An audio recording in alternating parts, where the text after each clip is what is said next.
There is a public skirmish going on between Donald Trump and Elon Musk, which I think is unnecessary and, in fact, kind of pointless for both sides. But let me describe it first and then comment on it. So this got started where Trump was in Alaska. This was a rally that Trump did for Sarah Palin, but also for Kelly Tshibaka, who's been on the podcast, running against Lisa Murkowski. And Trump began to talk about left-wing censorship. And then he goes, quote, "Elon is not going to buy Twitter." He goes, "Where did you hear that before?" "From me." So this is actually Trump being correct. Trump actually predicted that Musk would give up on the Twitter deal and pull out.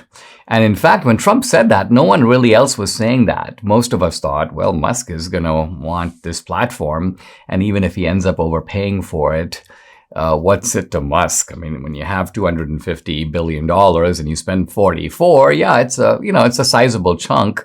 But on the other hand, you get to have fun on Twitter. You're the boss. And so this is not, I didn't think, and others didn't think that Musk would sort of nickel and dime this. But Trump was right. So now Trump comes back on to say, well, he might later. He's got a pretty rotten contract, not a good contract. So Trump evidently thinks that Musk is overpaying for Twitter. But then Trump goes on to say he's actually talking about Musk's statement that he first voted. His first Republican vote, said Musk, was for Mayra Flores, another one of our pals who's been on the show.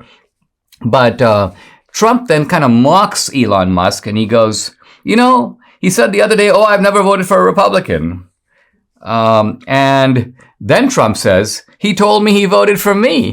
So evidently Musk met with Trump earlier. And apparently Trump says that he told Trump, "I voted for you." So if that's the case, obviously Musk has voted for a Republican before. And then Trump, this I think is the unnecessary part, calls Musk a, quote, BS artist. Well, Trump lays it out.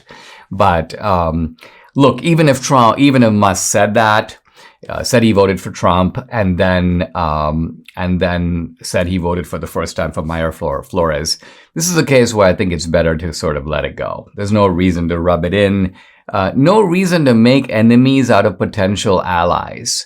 Now, what seems to be getting Trump is not even so much the rivalry between Twitter and Truth Social. And by the way, I'm on both platforms. I like them both. Twitter, I think, Truth Social has been just growing really fast, and the traction on there, even though I think I'm now just over 1 million at Truth Social, much smaller than my following on Twitter, but the traction is about the same, if not a little more on Truth Social. That just gives you an idea of how energetic that platform is and what its great prospects are. So I think when you're building something really great, this kind of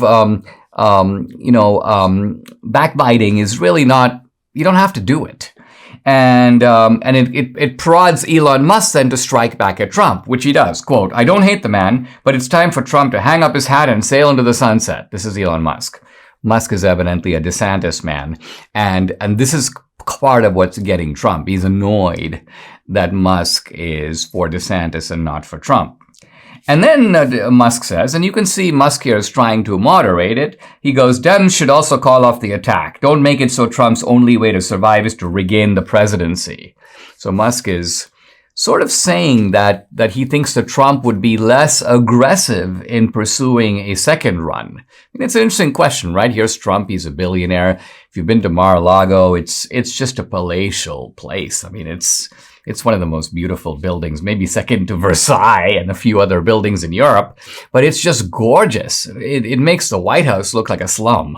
And so why would a guy like Trump, who has Mar-a-Lago, has Bedminster, has all these residences and hotels all over the place, why would he care about, I want to get back in the White House? So Musk is saying, listen, if you don't go after him and make it such that he has to be vindicated only by running again. This is where Musk is going with all this. Now, interestingly, our friend Joe Pags, actually Debbie's longtime friend and my friend also, responds to Musk and goes, "Hey, your response makes no sense."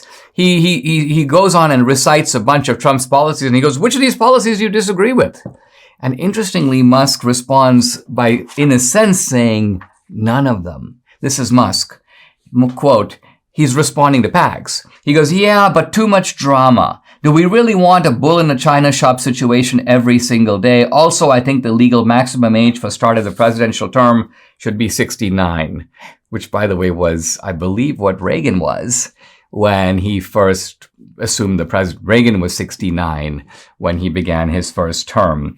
So here you've got these two guys, and I think they're both huge assets to the country, and in different ways, they're performing a really important function.